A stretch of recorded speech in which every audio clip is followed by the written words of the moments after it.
We're live today once again from Doha in the state of Qatar in the Middle East, and we're at Al Jazeera headquarters in Doha.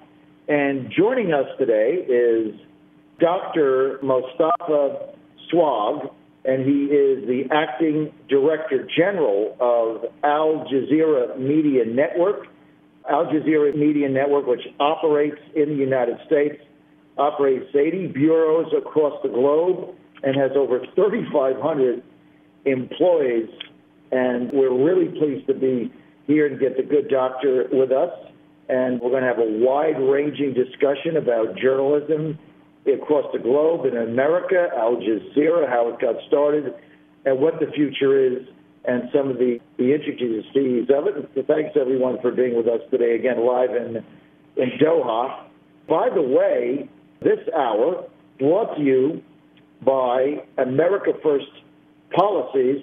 America First means protecting the national security interest of America from any and all threats, including one of the world's greatest threats, North Korea. Now, thanks to the unrelenting resolve of President Trump, the doctrine of strategic patience is over. And for the first time in history, a North Korean dictator has been forced to the negotiating table, and the pressure will continue. All sanctions will continue to dry out the regime's funding, and military exercises with our allies will go on as scheduled, and most importantly, military operations are in place to deal with the murderous regime if necessary. Now, to learn more about national security and America First Policies, a nonprofit organization supporting key policy initiatives that will work for all citizens in our country and put America first,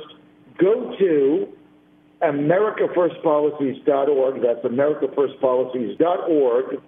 This message paid for and authorized by America First Policies Incorporated. And I want to thank Dr. Souag. Thanks for joining us today. You're welcome. Thank you so much. Give our audience, Dr. Live here from Doha in Qatar, give our audience a little understanding of the history of the Al Jazeera Media Network, how it came into being, and what your vision is now going into the future. Thank you, John, and welcome to Al Jazeera headquarters in Doha. Thank you. Al Jazeera started as a channel in Arabic, launched the 1st of November 1996. And since then, it started with 4 hours at the beginning, and then it continues for a little while to become 24 hours, a news channel, of course, and program focusing on news. And then it expanded into a number of channels, including Al Jazeera English, which broadcasts in English worldwide. And we have very good followers in the United States. You can get Al Jazeera English through live streaming, or in some cases through all kinds of means like YouTube, etc. We also have other channels like the documentary channel. We have the Al Jazeera Mubashir, which is a C-SPAN type of channel. We have the Al Jazeera Balkan, which is located in Sarajevo, broadcasting and serving the people of the Balkan in many countries there. Al Jazeera, since it has, it started, the work has actually won a lot of praises from all over the world, including hundreds, literally hundreds of awards from, the most prestigious awards, the most prestigious organizations for our programs, the news coverage, etc., etc. Probably one of the latest one was the Award of Excellence for from the United Nations Women Agency, one agency, I can't remember the name exactly, but for the work that we have done. Yeah, to promote, not the UNESCO. It's another organization that actually promotes women's rights, to empower women, and Al Jazeera got actually the highest prize there for the empowering women, for the promotion of the women's freedom, etc. So we have a number of other units like the Al Jazeera Center for Studies, which is a think tank, the fifth in the Middle East and North Africa, according to the classification by the University of Pennsylvania. We have the training center, Al Jazeera Media Institute, we call it, which is the best training center in the Middle East and North Africa and one of the best in the world. We train all over the world, not only in Qatar, but most of our training happens here in Doha to our own people who work as journalists, cameramen, editors, in the different types of technical issues, including, of course, we also provide lots of training on liberties and human rights and the protection of journalists, safety of journalists, etc. We also have, and that's done mainly by either the training center or the Al Jazeera Media Center for Liberties and Human Rights.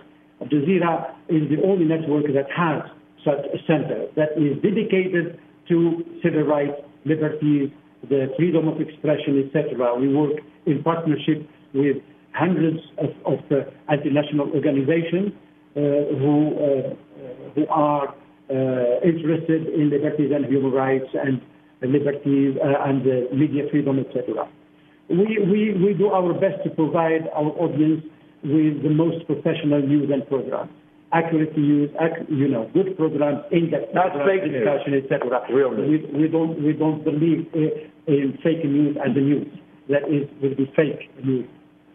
Yeah. Well, there's in the U.S. right now, Dr. Souag, there's a lot of fake news going on and a lot of agenda-based reporting where reporters' agenda or a narrative, politically oriented narrative that they want to pursue, and so that drives the coverage. We don't see that with Al Jazeera. However, in the U.S., and let's start here in the Middle East, there's an embargo going on with 3 of the Gulf cooperative countries, adding Egypt to the United Arab Emirates, the Saudis, and Bahrain, an embargo going on. And to lift the embargo along with Egypt, one of the demands of the embargoing countries is to shut your network down. Now, your Emir, His Excellency Al Thani, has said no, he's not going to do that. But why do the Saudis or the Egyptians care whether you have an international media network? Why is that one of their demands to end their economic embargo and people embargo against the state of Qatar? Well, I believe that if you look into the state of the media in this country, you can understand why they want Al Jazeera to be shut down. They are the most oppressive, or among the most oppressive countries when it comes to media freedom and freedom of expression. They don't allow that kind of thing because they don't want their people to know what's going on. They want their own propaganda. They want the media institutions to be their mouthpiece. And you mentioned a little bit earlier that there are a lot of media institutions and journalists who have their own agenda. They want you to have their agenda, right, to promote their agenda. Al Jazeera is an independent, a professional, and a free network that works to provide its audience with accurate news, with in-depth analysis, with context to what's going on. That is, at the end, providing knowledge. Knowledge is power. And in order to empower regular people, to empower women, to empower laborers, to empower rich and poor, to empower people, you have to give them knowledge. So as citizens in every country, when they know what's going on and they have that knowledge, they can make the right kind of decision. Government, oppressive governments don't want the people to make their own decisions or to have their own ideas and opinions. They want them to adopt the government's ideas, the government's opinions. This is the propaganda. Al Jazeera, because it doesn't play into this kind of propaganda doctrine, then it is an outcast from their point of view. This is the whole thing. And this is not new, by the way. It is surprising that 4 countries at the same time ask for the closure of a network which is amazing in itself, come together and try to impose that on a state, a sovereign state, that is an amazing thing. That it tells you how much these countries, how much they are willing to go to suffocate free media and independent media. This is another proof of their authoritarian governance of the way they do things. And certainly, if you look at the Egyptian situation, Al Jazeera has had their issues in trying to broadcast the truth in Egypt. Dr. Souag, you've actually got an Al Jazeera journalist that is still in prison in Egypt. Nobody can figure out what he did wrong. There's been no trial. He's just imprisoned for over a year, for over 12 months for simply being a journalist with Al Jazeera, and that's it, right? Yes. That's unbelievable. We are with Dr. Mostefa Souag. He's the acting director general of the Al Jazeera Media Network. We are live at their headquarters in Doha, Qatar. And Dr. Souag, let me ask you this also. There's now a movement underfoot in the United States to curtail the coverage of Al Jazeera America. There's 19 congressmen in the U.S. of both parties who have signed a letter and sent it to the Justice Department asking or demanding that your journalists register as foreign agents for Qatar and restrict their freedom as journalists and actually have them register as U.S. foreign lobbyists. Now, these would be journalists that work for your company that are in Washington, D.C., or San Francisco, or any of the other offices that you have. What is the purpose of this when they're just journalists reporting the news? What is behind this? Well, I mean, I would like to know what's the real reason, because it doesn't make sense that anybody would accuse Al Jazeera of being a propaganda tool or a mouthpiece for the Qatari government, because that's simply not true. First of all, Al Jazeera is an independent media institute. It is a company, a private company for the good of people. This is in our in the piece of paper, the document that constitutes Al Jazeera, that established Al Jazeera. There is no right for anybody in the government of Qatar to interfere with us, and literally they respect that. They never interfere with our job, and we don't communicate with them. They don't communicate with us when it comes to our job. Okay, that's one thing. Second, the Al Jazeera has been working for 21 years plus, almost 22 years, and it's only now that this gentleman realized that Al Jazeera is a foreign agent, is a mouthpiece for Qatar. For over 20 years, because there was not that much going on in Qatar here, Qatar was not even mentioned on our screen. It's very rare that you find anything from Qatar because we are an international network. We report what is important to our international audience, not to the local people. The local people with local issues, they have a television, Qatar television or other television, but not Al Jazeera.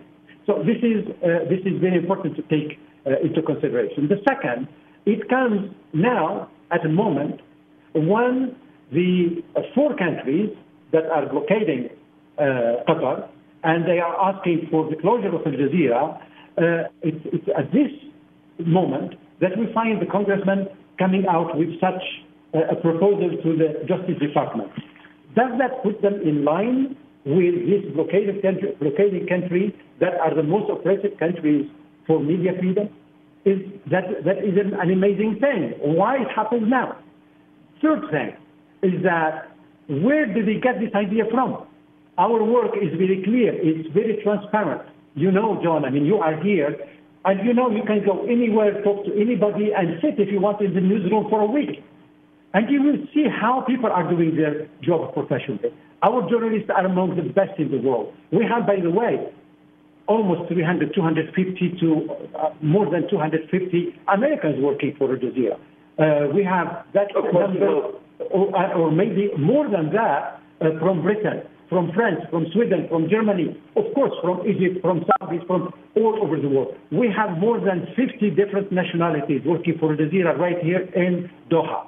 We have precisely the latest statistics I got a few days ago, 96% different nationalities working for Jazeera worldwide. Among these people, there are all religions of the world, many languages, many cultures. Of course, we have, men and women doing the job. We have people with a lot of knowledge, and most of them wouldn't work for a company that is a mouthpiece for any country, because these people are professionals and they don't want to be used as tools for any propaganda. We work without any agenda except the professional agenda, that is to provide our audience with the kind of information that is accurate, true, precise, as much as humanly can do. We provide context, we provide depth with experts from all over the world. We bring them in every day on our screen. You see people from the Arab world, you see people from Britain, from the United States, from Germany, experts coming to analyze, help our audience to understand what's going on. This is the most professional job that any media institution can do.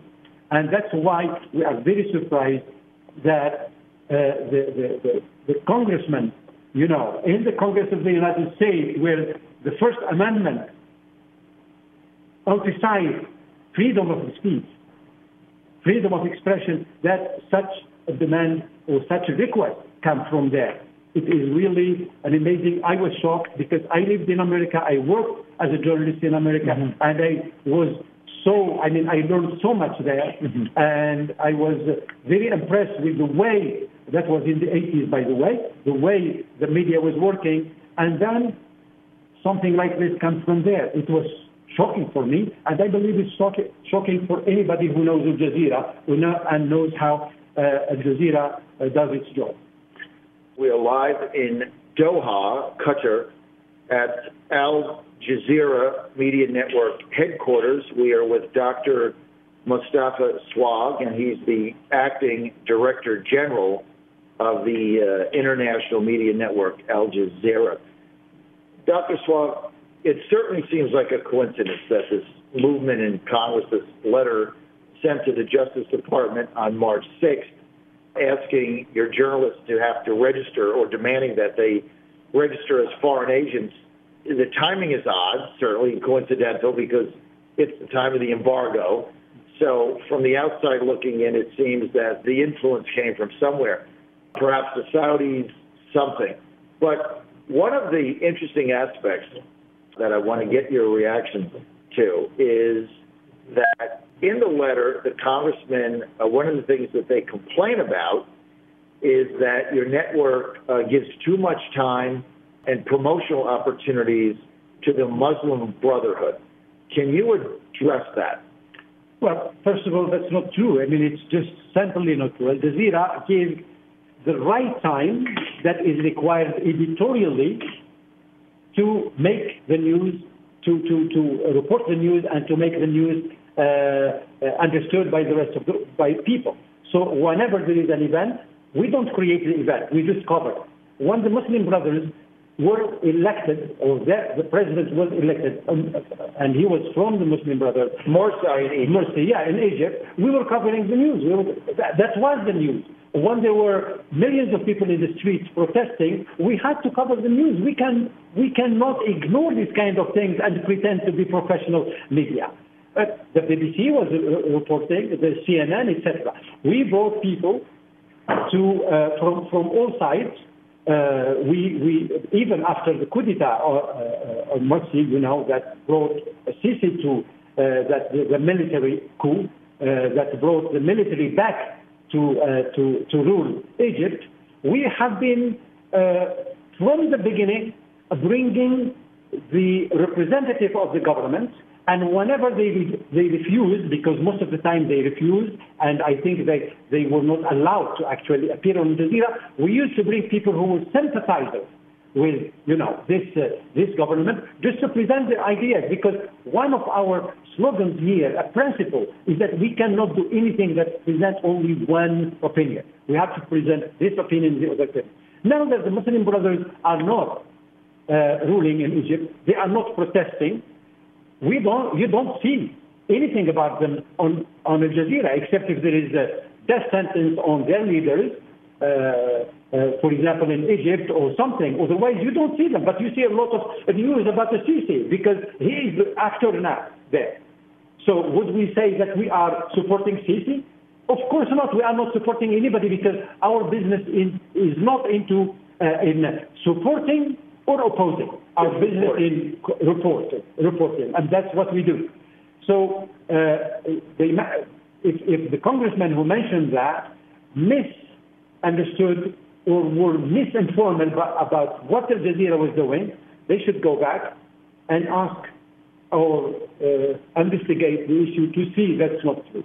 And we have on Al Jazeera, more than 400 books and PhD dissertations that have been published. And I can give you actually one copy of the bibliography.